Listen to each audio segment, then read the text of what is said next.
I want to welcome you tonight to our Great Streets presentation, the Great Streets Initiative presentation. My name is Megan Tuttle. I'm the comprehensive planner here for the City of Burlington, and I'm one of the city's project managers on this initiative.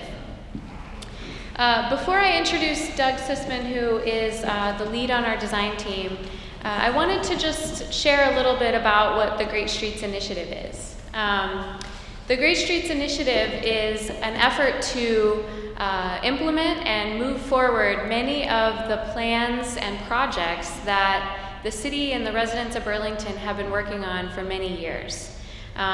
This project really starts to culminate visions and ideas that were shared in plans like the Imagine City Hall Park process, the draft walk-bike master plan, the downtown plan, and many other local, state, and even in some cases federal guidance on how we should consider our public realm within downtown. It helps us to move all of those ideas forward within our public streets and within our park that's at the core of our downtown. The Great Streets Initiative is really exciting because we've also been talking about this for a number of years in the context of the voters having approved the use of up to $10 million in downtown TIF money to rebuild a few of the core pieces of our downtown on Main Street and St. Paul Street. So this is the direct implementation of something that the voters have asked us to move forward. While we're talking about what the Great Streets Initiative is, I think it's also important to comment on what the Great Streets Initiative is not. Our Great Streets Initiative is not starting from scratch. Like I said, it's really taking many, many years of planning and effort and moving them forward. And instead of saying that we're just going to hire a design team to start creating our streets, we've actually handed them the really difficult task of synthesizing dozens and dozens of documents that have been created over a decade, at least a decade, and helping us to realize what that means in terms of actually building our streets. It's also important to note that the Great Streets Initiative is not connected to the redevelopment of the Burlington Town Center. I know when we talk about the downtown TIF, it can get kind of confusing because we talk about that in the context of a lot of different projects. But this project, as you'll see from Doug's presentation, really focuses on creating guidelines for all of our streets in downtown, which can apply not only to the rebuilding of current streets, but also the building of new streets if we have them. But starts to move forward a lot of work along the Main Street corridor and around City Hall Park. So I just wanted to note that so that we understand what the context is for this project as we move forward. So tonight is a chance for us to share the Great Streets Initiative with you and share how we will be advancing those many plans and projects for downtown Burlington through these three specific elements in the Great Streets Initiative. So in order to help us understand that and to understand where we are with this project, I'm going to ask Doug Suisman to come up and join me. Doug Suisman is principal of Suisman Urban Design, and he is the leader of a group of many very talented landscape architects, engineers, and others that are helping us to synthesize and bring forward this project.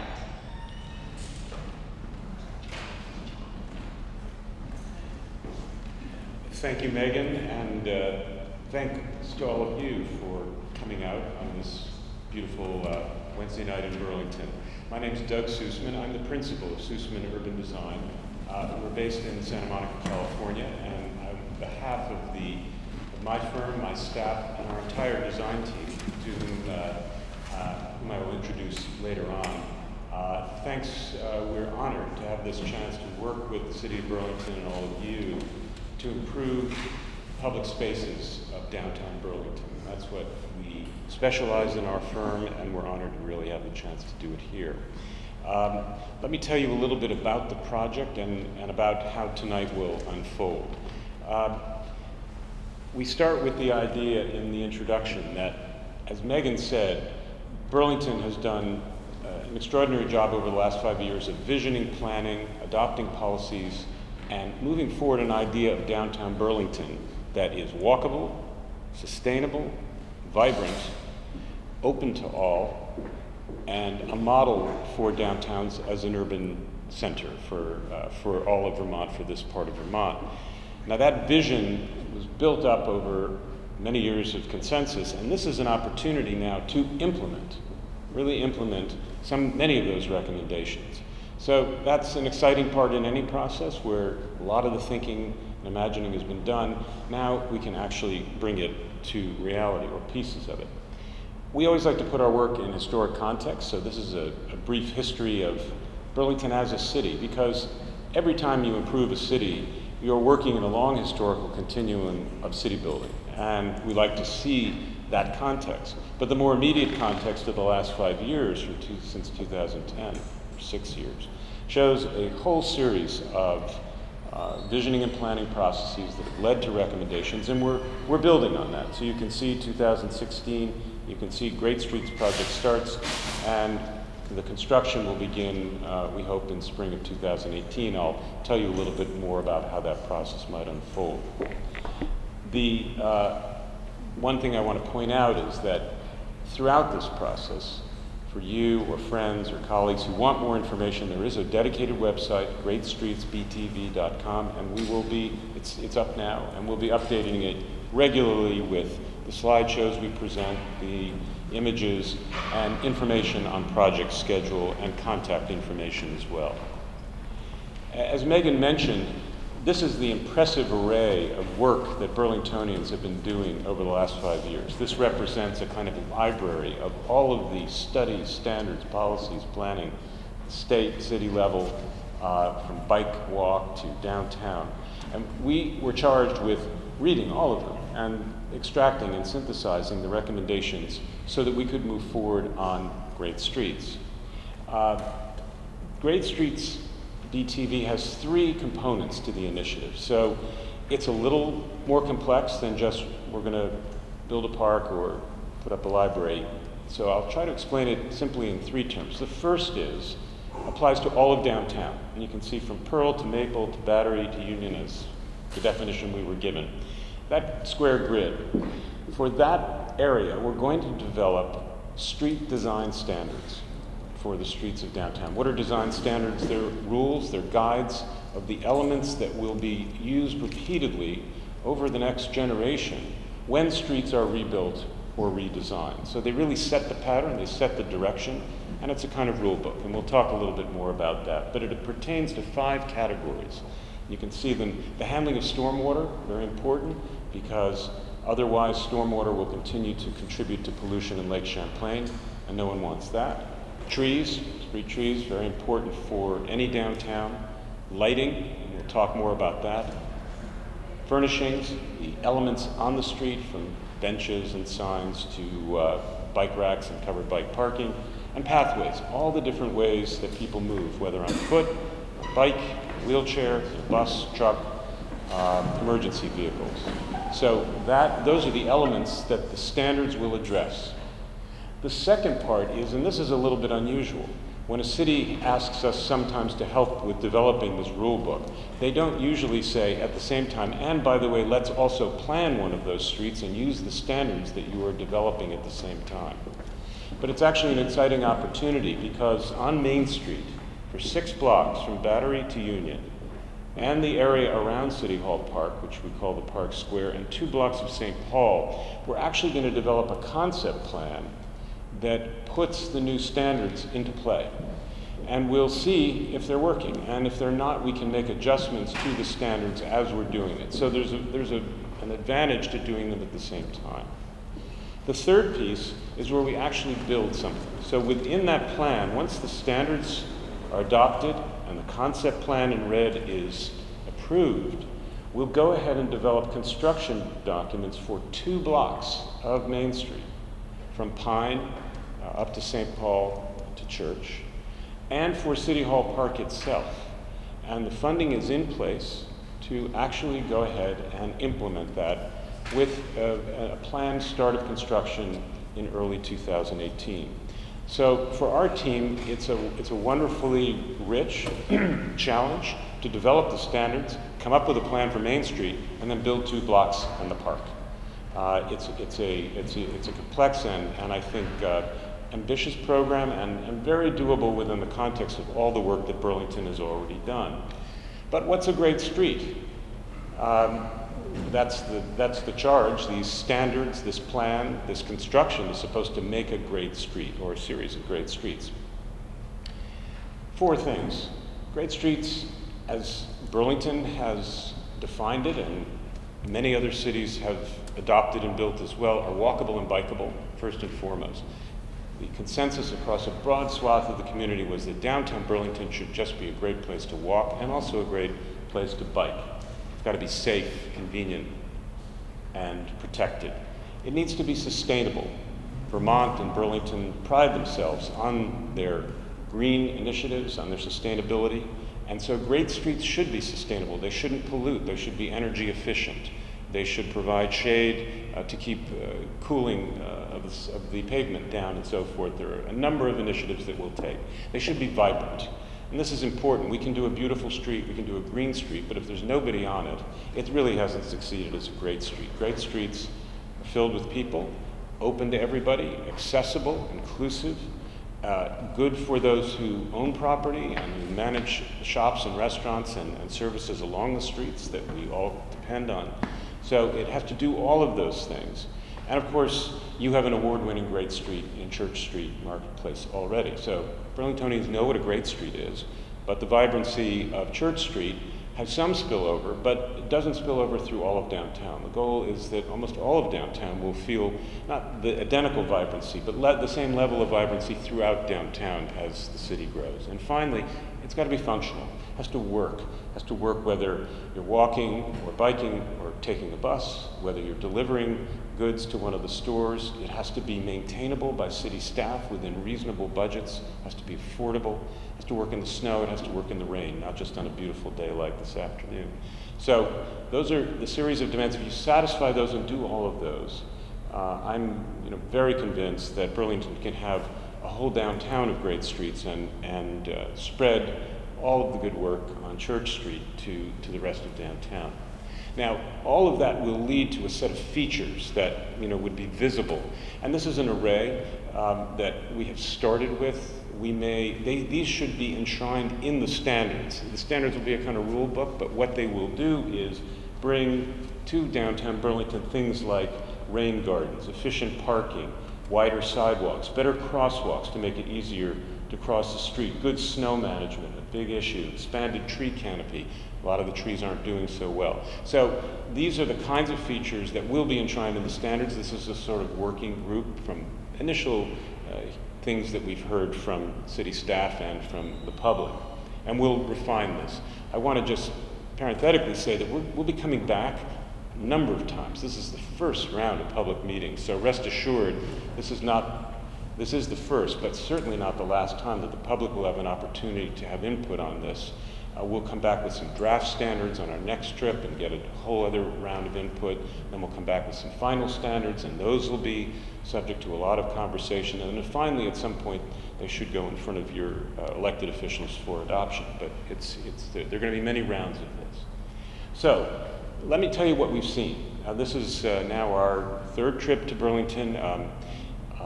Some of us are from here, locally based, Du Bois and King, and our engineers we have, and Wagner Hodgson Landscape Architects. So we do have local members on the team. We also have people coming in from New York, Washington, and California. So we bring the benefit of perhaps fresh eyes on a city that you all know well, much better than we do, but we're learning. And as we're looking, we're seeing some initial things. One thing that strikes us is that for walkability, the street grid matters, the shape of the grid, and this perfect sort of 36 square idea has never been quite perfect. Sometimes the blocks have been broken up, sometimes they've been combined, and that matters in terms of where you can walk and where you can't walk. So we've studied the evolution of the grid over time, but what we have to work with today are these roughly 36 blocks, and you can see that it's somewhat regular, somewhat irregular, but it's a very good set of bones for a walkable downtown based on our experience in many other cities. And there are the 14 primary streets. Pretty simple pattern. 7 north-south, 7 east-west. And if you think of them each as a kind of corridor, a spatial corridor, the standards will have something to say about each one. There'll be a short section on Cherry Street, a short section on St. Paul, a section on Battery, speaking to the kind of unique character of each of the corridors. They all are going to work together through the standards, but we're also going to recognize what's special about each one. We're mindful that if you put them all end to end, you would have a street that runs from Battery Park to Essex, 6 miles long. That's a lot of street. And so what that means is that whatever the standards say apply to 6 miles, and therefore the cost implications of everything we do are multiplied significantly. So we're mindful that to implement this, we want to make sure that the dollars are wisely spent and that the greatest value is given to the citizens for the public money that will be part of the process.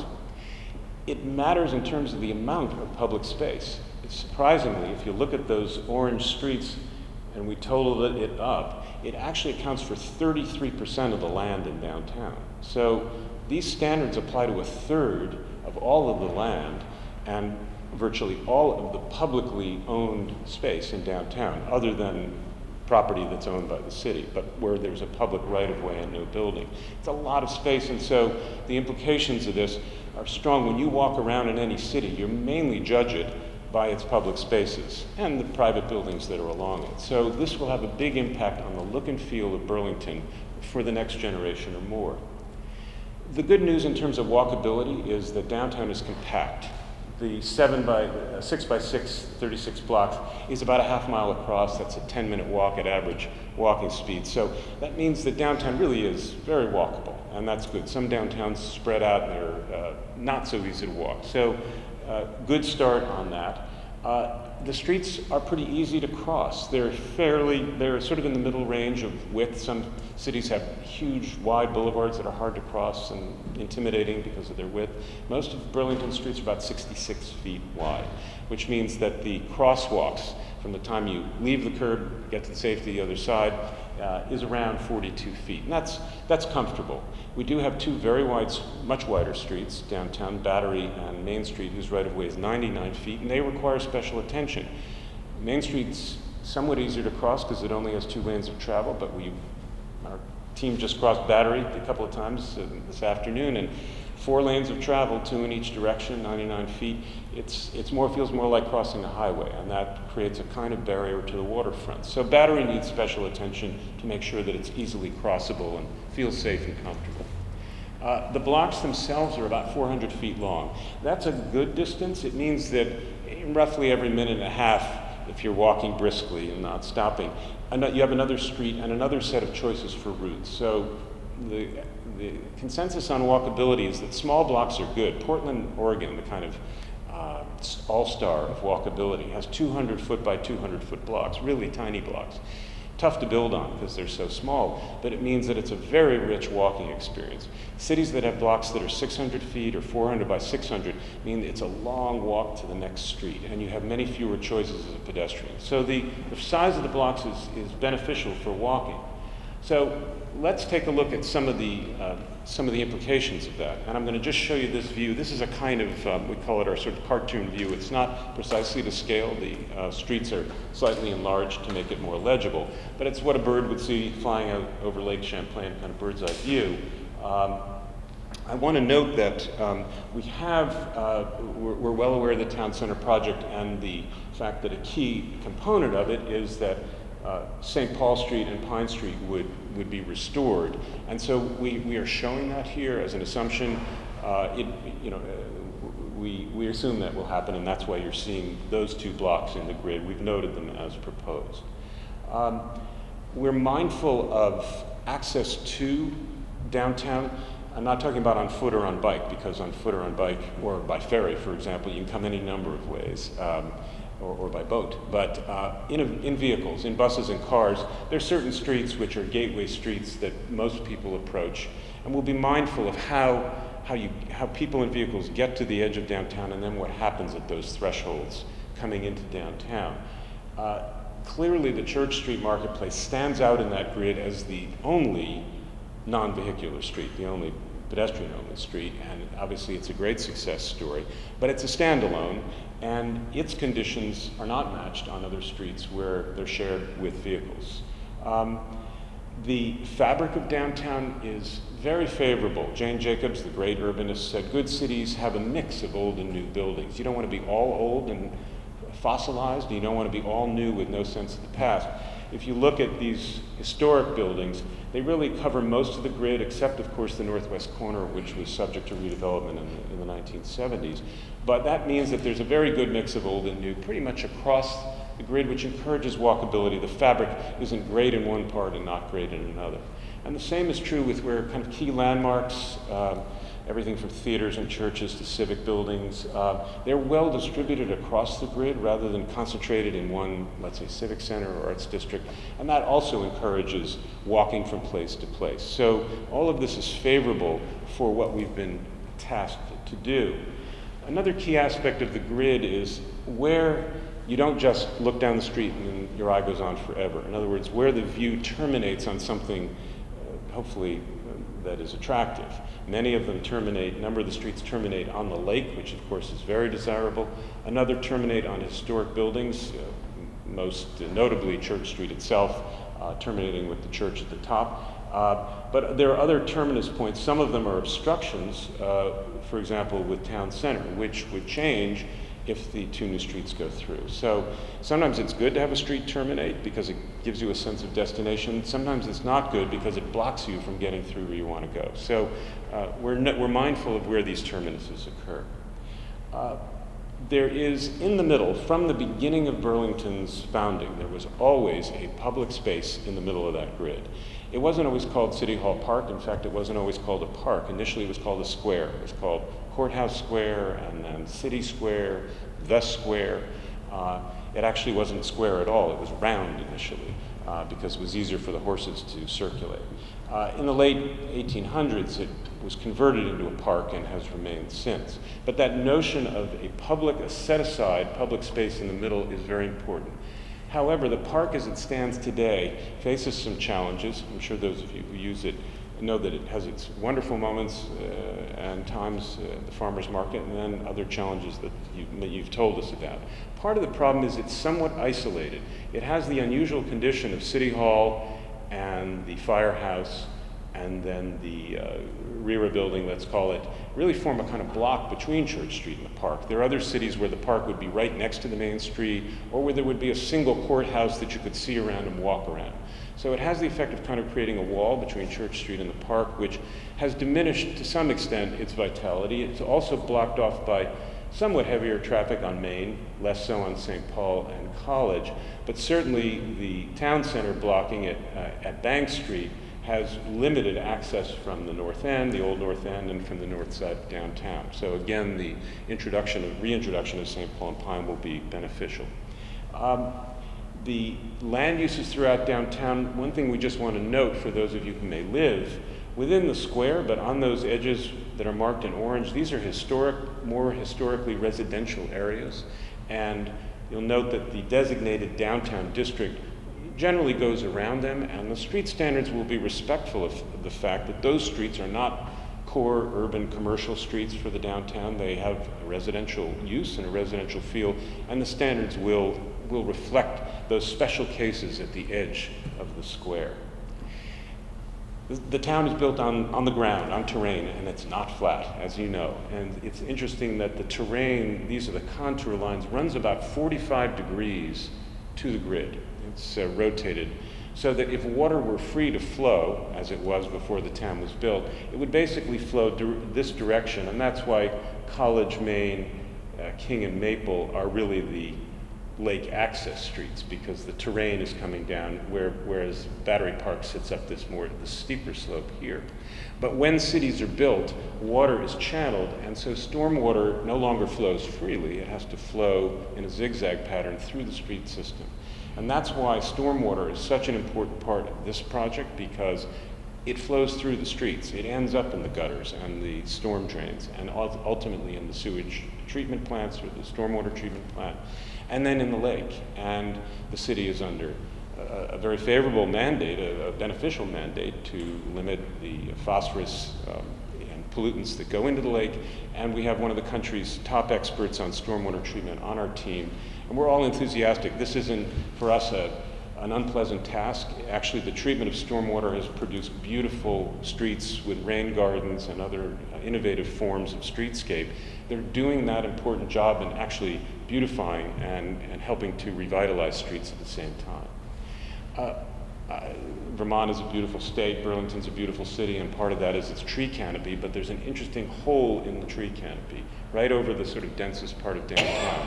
That doesn't mean there are no trees, but the tree number, quantity, and quality tapers off in the densest part, the most heavily used part of downtown. That's partly because it's tough for trees to grow where there are tight sidewalks and where we only give them a little 4x4 or 5x5 box to grow in. The roots can't spread, and they're somewhat stunted. Sometimes they die. And if you look around, you'll see that they're not these magnificent trees that we see in spots all around Burlington and in spots throughout the downtown. It's a real challenge. It's a challenge to get trees, beautiful street trees. And yet when we go to cities around the world that we admire, often they have beautiful street trees. So we have one of the country's top landscape firms, Michael Ferguson and Associates, who are going to help us figure out what is a reasonable way to fill in that tree canopy. So those are some of the things we've seen. And you'll tell us more when we break up into our sessions of what you know from living here and working here. But some ideas have popped up. We can't help ourselves. We're designers, and ideas pop up, even early in the process where we are. So we want to share some initial thoughts. Nothing's been drawn up or finalized, but we wanted to get some thoughts on it. One is, we just think it's important that whatever the design standards say, that they really feel like Burlington. I mean, it's easy enough to order Victorian street lamps out of a catalog, and a lot of downtowns end up sort of looking alike. But we want to make sure that Burlington, which has such a distinctive flavor and character, that the streets reflect the people, the architecture, the color, the materials of the city and of Vermont and of the lake. So that's a clear goal of the standards. They'll end up as elements in the standards book: stormwater, trees, lighting, furnishings, and pathways, but they should feel like Burlington. Two is that Church Street has a very distinct look of its own. It's got the red and orange bricks, it's got certain kinds of street lights, it's got its own, what we would call a visual or urban language. And it's great, and it's managed by the Church Street Marketplace, and it should remain its own distinctive place. We wrestled with the question, well, should we just clone Church Street and spread it throughout downtown? And I think our early thoughts, and the staff has generally supported this, is no. The rest of downtown is the rest of downtown. It should have its own look and feel. It should complement Church Street, but let Church Street remain its own special case, and let the rest of downtown have a kind of its own look that feels like Burlington and is appropriate. We're starting with that premise. I mentioned already the 14 streets, so this is an example of a page from the book that will talk about each corridor, and we'll make sure that we recognize what's special about each one. And if you think of it, each street really does have its sort of own particular character. Another idea that has really emerged is, what's so interesting is when you come as a visitor and you walk onto Church Street, and suddenly the population swells and it's so filled with people, as compared with the other streets, which are pleasant but not nearly as filled, is that the spillover effect has been limited. The Marketplace is a great success, but the city has been doing other projects which have developed an interesting pattern. Lower Church has a new streetscape. The transit center was just put in on Upper St. Paul. If St. Paul is reopened, that would be an important project. The streetscape was done on St. Paul across from the park.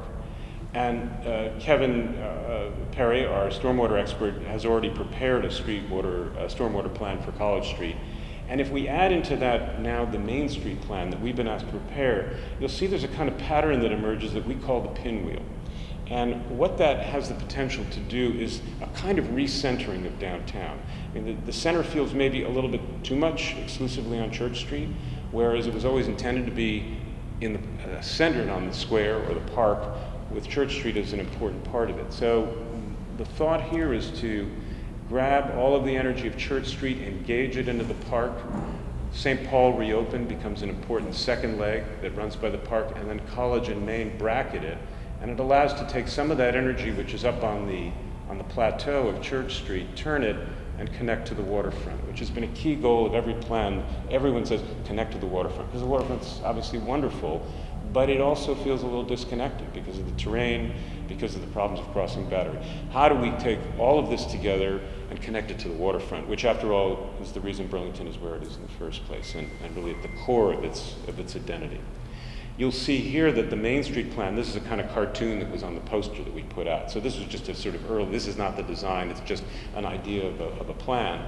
But you can see that it would fill in an important part of the pinwheel. And actually, in a way, the standards start from the whole grid and work inward, but the Main Street plan almost does the opposite. It starts from the square around the park and the center of the pinwheel and works outward and connects to the lake, connects up to UVM, connects to the north side, connects to the south side. So that's an early idea about how to approach it. At the center of the pinwheel is the park, but what's really important to remember is that historically the landscape part was this, but there was always a lane along the backs of the buildings and then the streets. And we think that one way to think about this is that the landscape part of City Hall Park is but the ornamental, beautiful green center of a much larger public space that we refer to as the Park Square. It's not an official name, but that really extends to the 4 intersections of St. Paul and College, Main and St. Paul, Church and Main, and Church and College.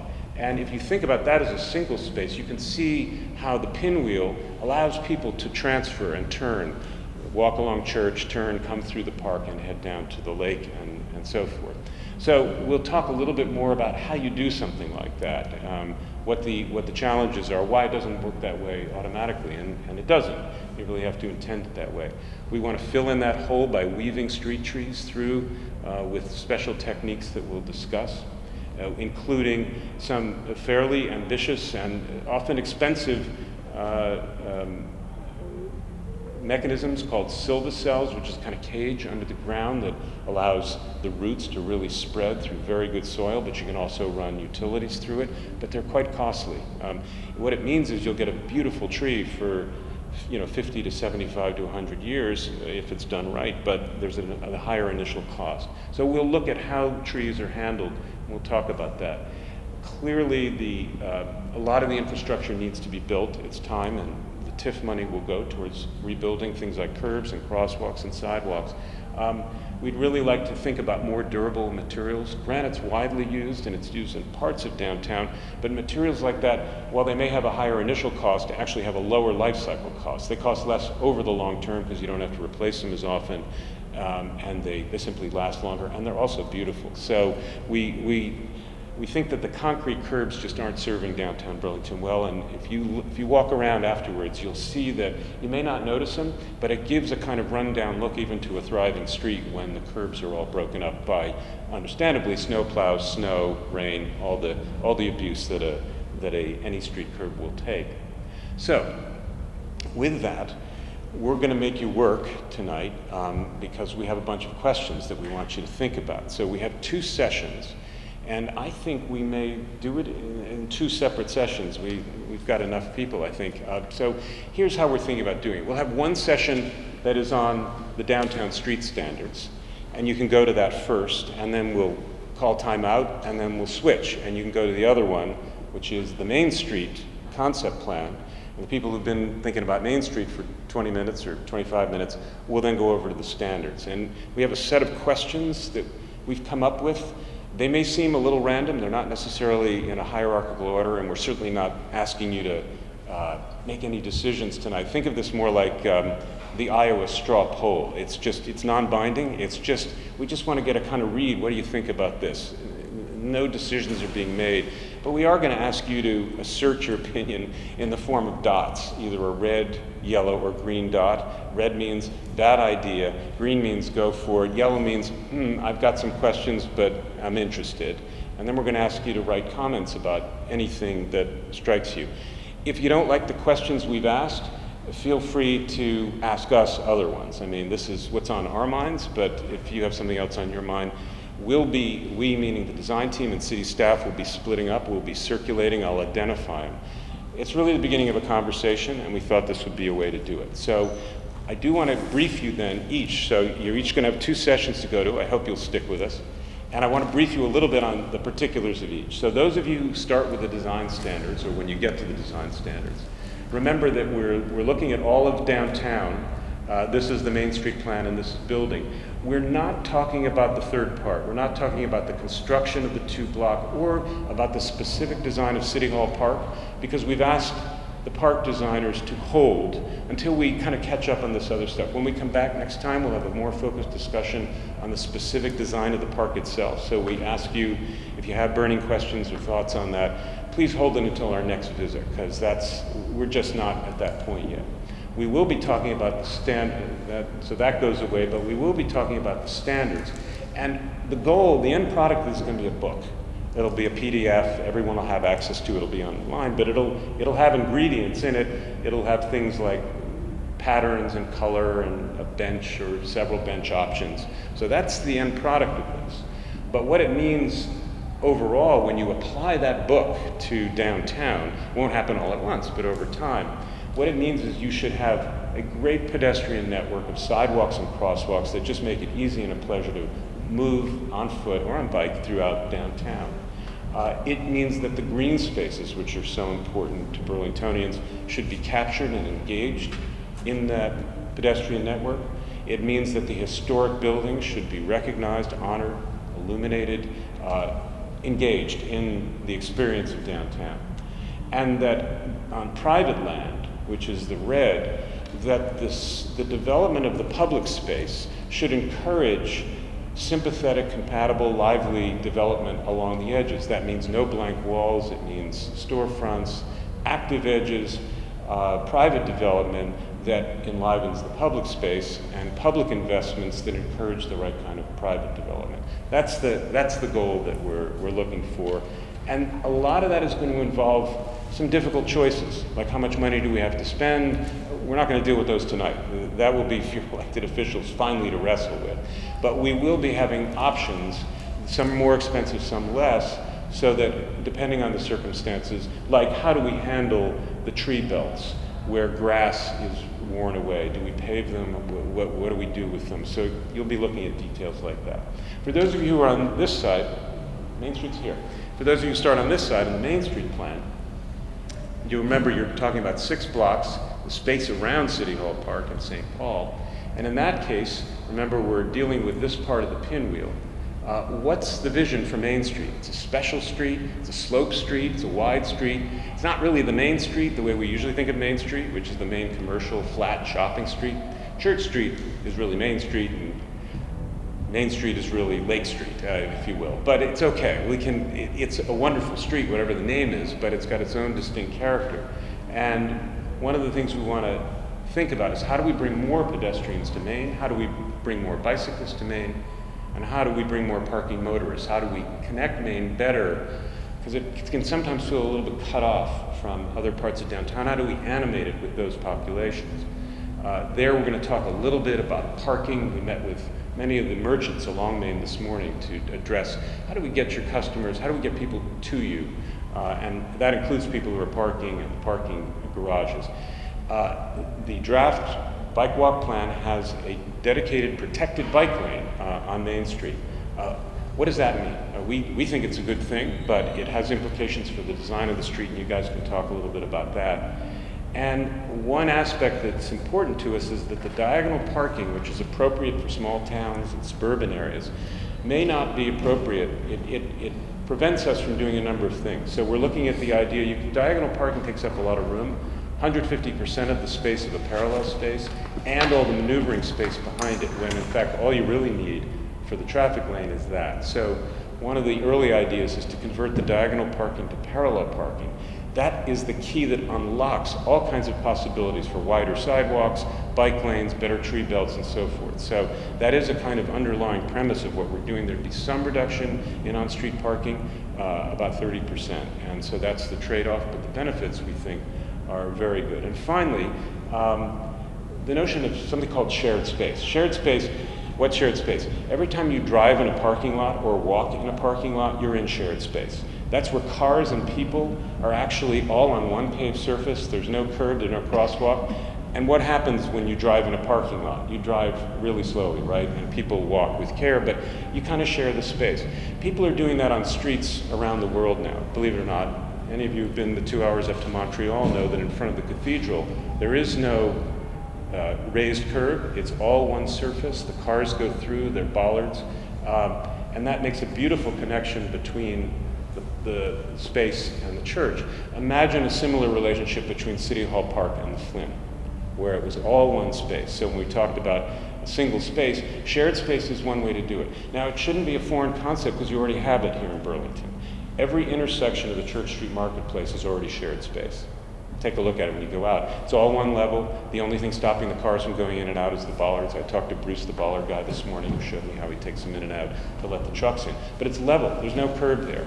So Burlington has already done shared space at intersections. The question is the city ready to think about doing it? Well, the city is ready to think, because we've been asked to think about it. But are you ready to take on the challenges of doing it over a full street length with all the benefits that that might bring? It's something we're excited at looking at.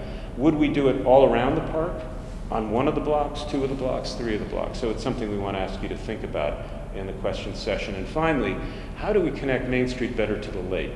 There's some really interesting possibilities for connecting to this wonderful park I discovered yesterday. How many of you know where Hale Park is?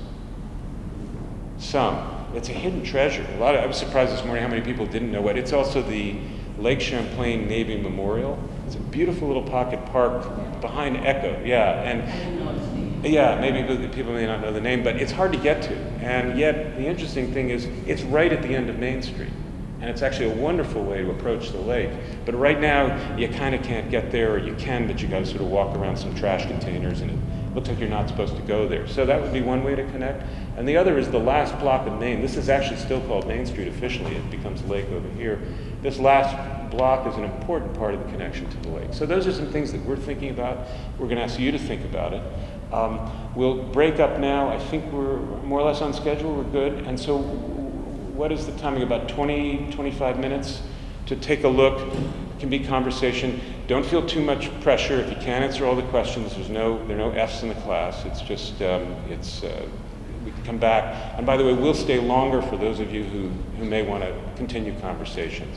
So can I just suggest, unless you have a strong feeling, maybe this side of the room will start with Main Street, maybe that side of the room will start with the standards, but feel free to do it otherwise if you like. And then after about 25 minutes, we'll switch.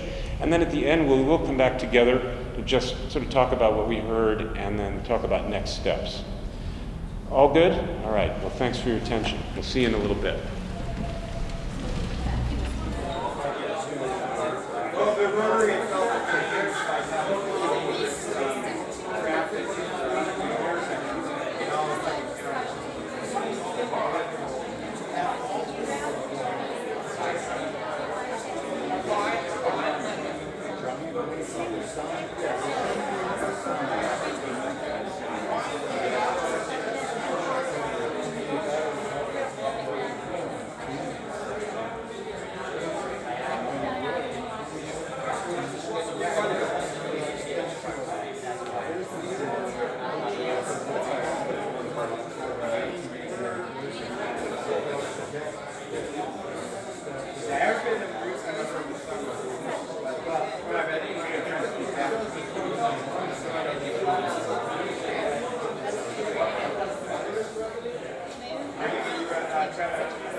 You all for sticking with us. Just looking around, talking with you, seeing the comments, it's just so helpful for us to hear what you have to say, to see the comments, and we'll have a good record of it. We've never quite done it in this format before, but it seems like we found it fairly easy to use, user-friendly, and so never quite in this exact form, but I'm glad